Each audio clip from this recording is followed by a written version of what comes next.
यैशय्या संदेष्ट्याच्या पुस्तकातून घेतलेले वाचन.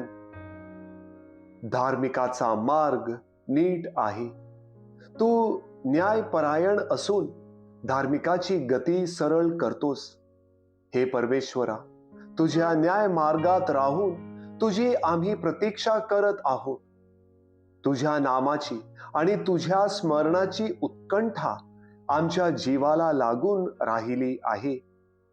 रात्री माझ्या जीवास तुझी उत्कंठा लागली. मी अगदी अंतःकरणपूर्वक तुझा शोध करीन, कारण तुझी न्यायकृत्ये पृथ्वीवर दृष्टोपतीस येतात. तेव्हा जगात राहणारे धार्मिकता शिकतात. हे परमेश्वरा, आम्हासाठी तू शांतता स्थापित करशील, कारण तू आम्हांसाठी आमची सर्व कार्ये साधली आहेत.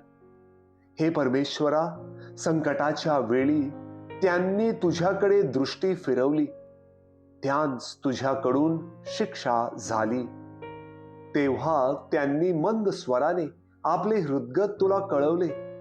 प्रसूती काळ जवळ आलेली गरोदर स्त्री जशी वेदना देते आणि वेदनांनी ओरडते, तसे हे परमेश्वरा, तुझ्या दृष्टीसमोर आम्ही झालो आहे. आम्ही गरोदर होतो, आम्ही वेदना दिल्या, पण आम्ही जसे काय वारा प्रसवलो. आम्ही देशाचा काही उद्धार केला नाही. देशात वस्ती करावयास कोणी जन्म पावले नाहीत.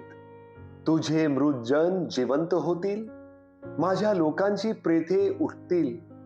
मातीस मिळालेल्यांनी जागृत व्हा, गजर करा, कारण तुझ्यावरील दहीवर, हे प्रभातीचे जीवनदायी दहीवर आहे. भूमी प्रेते बाहेर टाकील. प्रभूचा शब्द. देवाला धन्यवाद.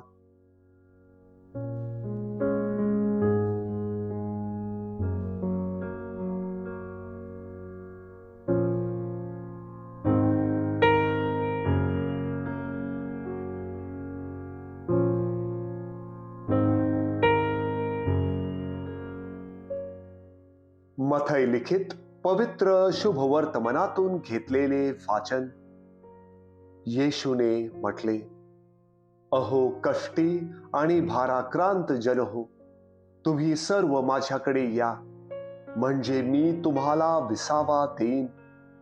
मी जो मनाचा सौम्य आणि लीन आहे, त्या माझे जू आपणावर घ्या आणि माझ्यापासून शिका, म्हणजे तुमच्या जीवांस विसावा मिळेल. कारण माझे जू सोयीचे आणि माझे ओझे हलके आहे. प्रभूचे शुभवर्तमान. हे प्रभू येशू ख्रिस्ता, तुझी स्तुती असो.